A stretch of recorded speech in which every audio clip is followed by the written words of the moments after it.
బాప్తిజం పొందిన ప్రారంభ దినాలలో దైవజనులు కొన్ని ప్రశ్నలు అడుగుతారు.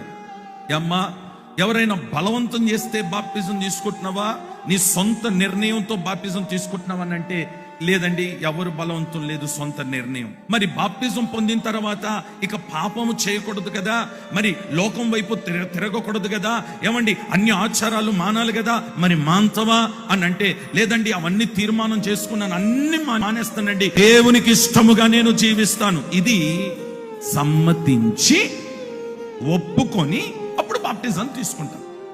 బాప్టిజం పొందిన తర్వాత ఇంక అయిపోయింది, నేను భక్తుడని అనుకుంటున్నావేమో. ఆడెక్కడుంటాడో తెలుసా?